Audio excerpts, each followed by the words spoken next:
informasi yang saya dapat, Nah, penuntut umum itu salah baca, itu bukan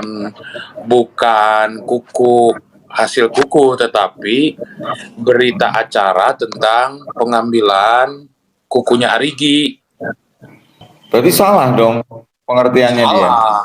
Hakim juga mempertanyakan kuku itu di mana, di berkas kami kok tidak ada. Ternyata mereka meralat bahwa itu berita acara sita kuku. Oh, ya. Itu. Nah, pada saat kejadian, tahu nggak saksi Abi sama saksi Mimin itu kemana pada saat malam hari gitu? Tidak tahu kan, saya di counter. Nggak tahu. Nah, kalau begitu kebiasaannya Mas saksi Abi dengan saksi Mimin itu kalau malam-malam di mana? Kebiasaannya? Kalau adik saya di rumah, di kamar paling main Kamar, game. di rumah gitu ya.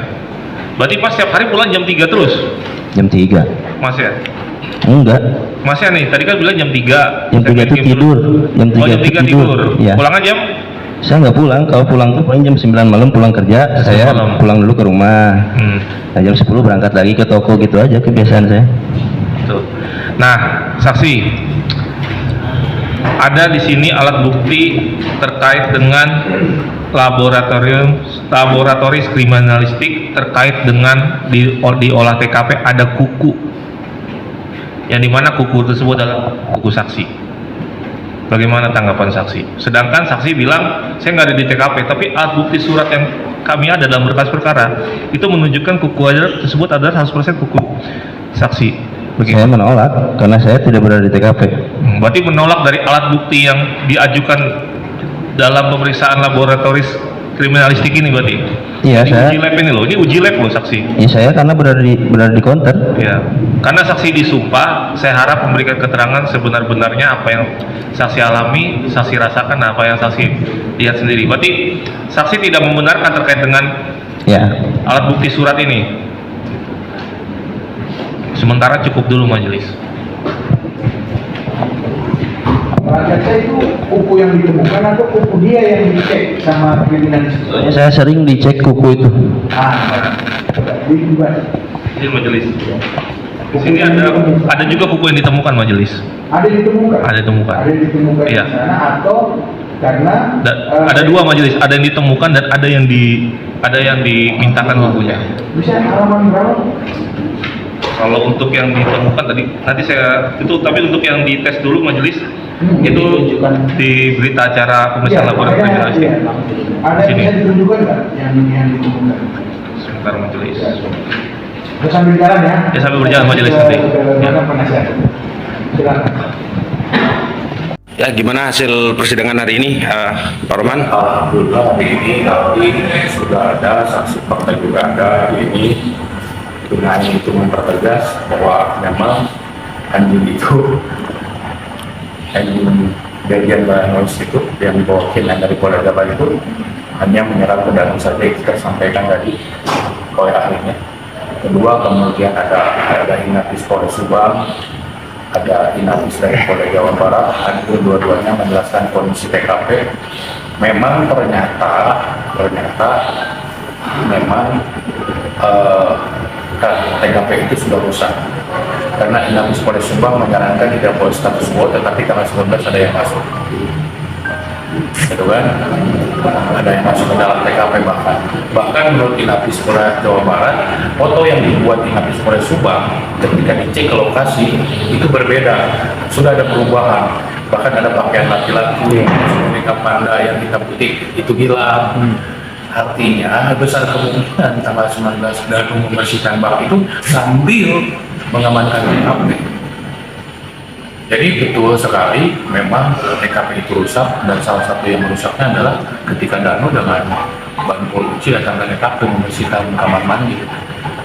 Itu ada yang berubah. Foto yang dibuat Inafis Polda Subang yang diklarifikasi oleh Inafis Polda Jawa Barat itu sudah berubah. Artinya besar kemungkinan Danu pada saat membersihkan itu melakukan aktivitas merusak TKP.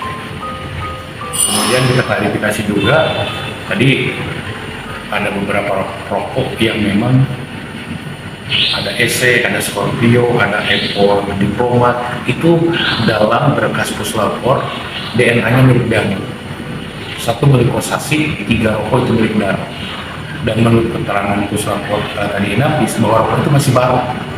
Jadi bohong kalau itu keterangan Danu katanya hari Sabtu. Ya, tapi itu adalah rokok yang baru. Itu dipertegas lagi. Belum lagi ada kaos hitam dengan yang abu-abu. Itu disita oleh puslapor. Disitulah ada DNA asing, 2 DNA laki-laki asing. Ya, yang dapat dipastikan itulah pelaku pembunuhan. Karena darahnya nempel di baju yang dipakai Danu.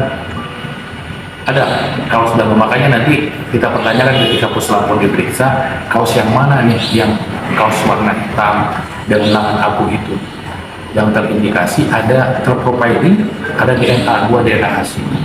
Ini cocok dengan apa yang disampaikan oleh Dr. Hasri bahwa ada 2 DNA asing. Itu ditemukan di baju Danu. Saya tidak tahu apa yang terjadi pada malam hari itu, yang jelas ada darah yang menempel di baju Danu yang besar kemungkinan dipakai pada malam hari itu. Dan disitulah sebenarnya pelaku yang sebenarnya. Dan DNA pembandingnya itu tidak ada, artinya DNA Pak Yosef, Arigi, Abi itu tidak pernah ada cocok dengan bajunya Danu. Ya, pertanyaannya siapa 2 DNA asing itu? Karena berdasarkan hasil pemeriksaan dari persidangan sudah jelas itu bukan DNA Danu, DNA Abi dan Arigi, kalau laki-laki ataupun Pak Yosef. Betul, makanya saya meyakini akan ada banyak kejutan lagi, belum lagi ahli psikologi. Saya sudah baca psikologi baru. Mabes Polri itu sudah menyebutkan rekomendasinya Danu itu sering berbohong dan harus diperiksa kejiwaannya. Makanya saya harap tadi kan saya minta semua saksi ahli, salah satunya adalah bagian psikologi dari Mabes Polri untuk dihadirkan. Karena salah satu rekomendasinya adalah memerintahkan agar Danu diperiksa kejiwaan. Karena dia suka memberikan keterangan yang berubah-ubah. Nah, saya meyakini bahwa kemudian Bu Mimin ya apa adanya seperti itu. Arigi juga apa adanya seperti itu. Abi adanya seperti itu. Tidak pernah ada di TKP. Mereka bukan tidak mau melayat, tapi kan menunggu dulu kabar dari Pak Yosef. Ya kan? Pada saat itu. Kan? Segala kecurigaan tentang Arigi, tentang Abi, tentang Bu Mimin hari ini terpatahkan semua dengan keterangannya. Hakim saja tidak bisa bertanya banyak, jaksa saja tidak bisa bertanya banyak. Karena memang tidak pernah ada di TKP, tidak ada orang yang melihat di TKP, kecuali Danu. Ya, tidak ada hal yang lain. CCTV terbantahkan sudah jelas. Itu bukan ternyata, dan ada banyak kekerasan yang diterima oleh Arigi tadi tentunya ya, hampir 8 kali pukulan, bahkan katanya giginya sampai copot. Ya, ketika ditangkap itu ada pelakuan kekerasan dari oknum.